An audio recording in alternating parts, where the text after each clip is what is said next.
Assalamualaikum warahmatullahi wabarakatuh.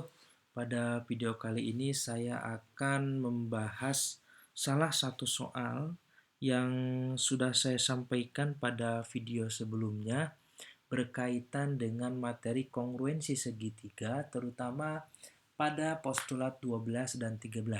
Sekedar review sedikit bahwa postulat 12 itu berisi tentang sisi sudut sisi, artinya ketika kita menemukan dua buah segitiga dan diketahui bahwa dua sisi yang berkorespondensi itu kongruen dan sudut di antara dua sisi itu juga kongruen, maka kita bisa katakan dua segitiga itu kongruen atau disebut dengan postulat sisi sudut sisi. Kemudian untuk postulat 13, ketika ada dua segitiga, kemudian diketahui ada dua sudut yang berkorespondensi kongruen, kemudian ada sisi di antara dua sudut itu juga kongruen, maka kita katakan bahwa dua segitiga itu kongruen atau disebut dengan postulat sudut sisi sudut. Mari kita lihat salah satu contoh yang menggunakan pembuktiannya menggunakan postulat tersebut. Diketahui bahwa AB kongruen CB ya. AB kongruen CB. Kemudian ED kongruen EF ya. ED kongruen EF. Supaya lebih mudah kita beri tanda pada setiap yang diketahui karena ini akan sangat membantu ketika kita akan membuktikan. Kemudian diketahui bahwa sudut 1 kongruen sudut 2 ya. Ini sudut 1 kongruen dengan sudut 2, diketahui pula bahwa sudut 3 kongruen dengan sudut 4 ya, kongruen dengan sudut 4. Nah, itu yang diketahui semua. Kemudian yang akan dibuktikan adalah AD kongruen CF ya. AD kongruen CF. Nah, kita kasih tanda yang agak besar supaya ingat bahwa tujuan kita itu adalah akan membuktikan segmen ini, yaitu segmen AD kongruen dengan segmen CF. Oke, prosedur normalnya adalah kita membuktikan dimulai dari yang diketahui. Dari mulai yang diketahui, kemudian kita turunkan menjadi langkah-langkah berdasarkan alasan-alasan yang jelas, kemudian sampai kepada apa yang akan dibuktikan. Tetapi pada prakteknya terkadang kita terkendala setelah menuliskan yang diketahui, kita mentok ya. Kita mentok, kemudian kita bingung, kita kehabisan akal, kita tidak punya strategi sehingga kita tidak bisa menyelesaikan soal ini dan soal ini juga tidak akan terbukti. Oleh karena itu ada cara yang menurut saya cukup efektif dalam mengerjakan soal-soal seperti ini, yaitu yang pertama kali dilihat adalah apa yang akan dibuktikan. Yang akan dibuktikan adalah AD kongruen dengan CF. AD kongruen dengan CF. Setelah itu apa? Setelah itu kita tanya supaya AD kongruen dengan CF itu seperti apa? Oke. Mungkin saya akan tulis di sini ya. AD kongruen dengan CF. Nah, ini tujuan kita, ini tujuannya. Nah, supaya AD ini kongruen dengan CF, maka harus apa dulu? Banyak kemungkinan ADCF ini menjadi salah satu unsur dari segitiga ADE dan CFE. Nah, ketika kita bisa membuktikan bahwa ADE kongruen dengan CFE, maka kita bisa mengatakan bahwa AD kongruen CF. Tetapi pertanyaannya, supaya dua segitiga ADE dan CFE ini kongruen bagaimana? Nah, kita bisa manfaatkan postulat yang tadi. Postulat 12 atau 13. 12 sisi sudut sisi, 13 sudut sisi sudut.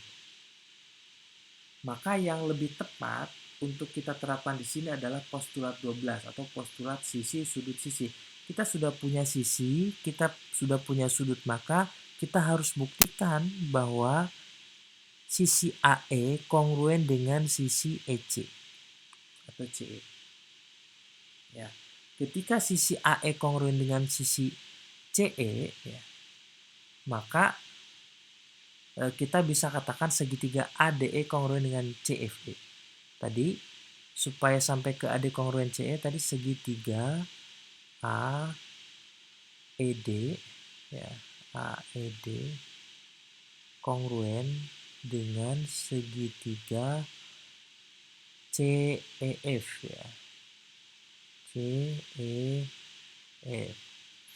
Nah, supaya segitiga ini kongruen, maka kita harus buktikan bahwa AE ya kongruen dengan CE.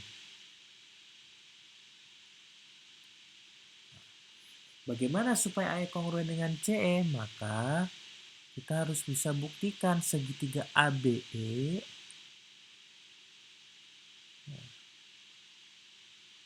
maaf ya, tulisannya agak jelek.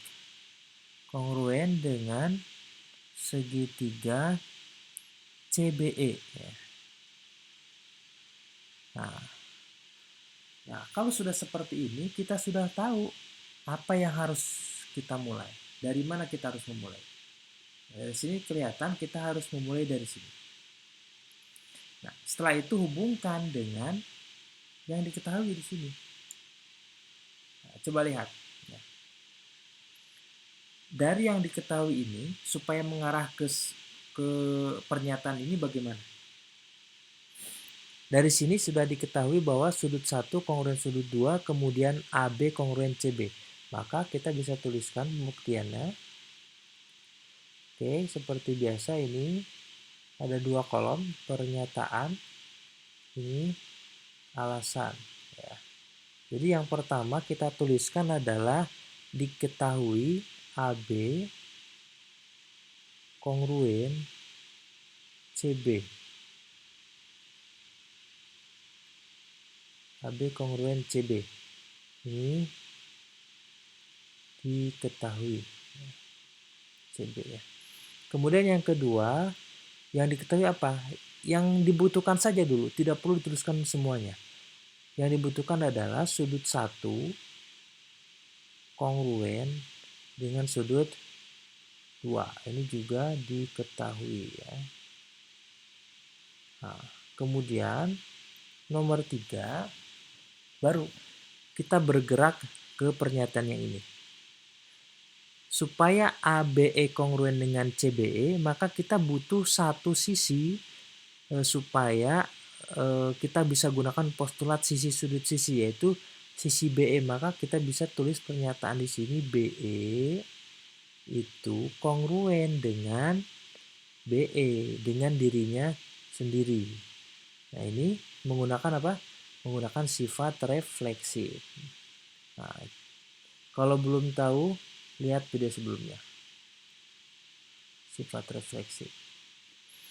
Nah, kemudian setelah itu baru kita sampai kepada pernyataan yang ini. Pertama yaitu segitiga A B E itu kongruen dengan segitiga CBE menggunakan postulat sisi sudut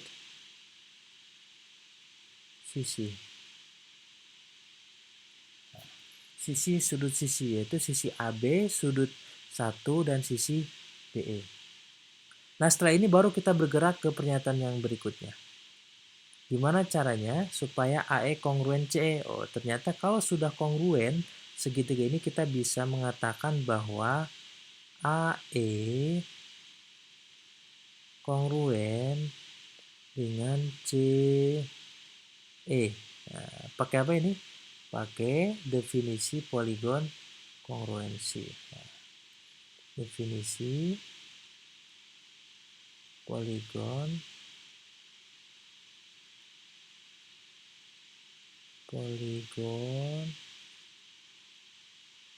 kongruensi. Nah, jadi ketika kita sudah mengetahui dua segitiga itu kongruen, kita bisa mengatakan sisi yang berkorespondensi kongruen, sudut yang berkorespondensi kongruen. Menggunakan alasan, semuanya menggunakan alasan definisi poligon kongruensi. Kemudian pernyataan berikutnya adalah karena AE kongruen dengan CE, maka kita bisa mengatakan segitiga A, E, D kongruen dengan segitiga CEF. CEF. Nah, ini menggunakan postulat sama ya, postulat 12 sisi sudut sisi ya. Postulat sisi sudut sisi. Nah, jika sudah seperti ini, maka kita sampai kepada kesimpulan yang tadi atau yang ini ya, bahwa AD ini ya, AD kongruen dengan CF. Kongruen CF. Alasannya seperti nomor 5, yaitu definisi poligon kongruensi. Nah, terbukti. Nah, jadi kurang lebih seperti ini cara pembuktian, cara mengerjakan soal ini, dan silakan kalian pahami lebih baik lagi, dan soal-soal latihan yang ada di buku silakan kerjakan supaya kalian lebih terbiasa menggunakan postulat-postulat termasuk juga teorema-teorema yang sudah dibuktikan sebelumnya. Terima kasih, semoga bermanfaat. Assalamualaikum warahmatullahi wabarakatuh.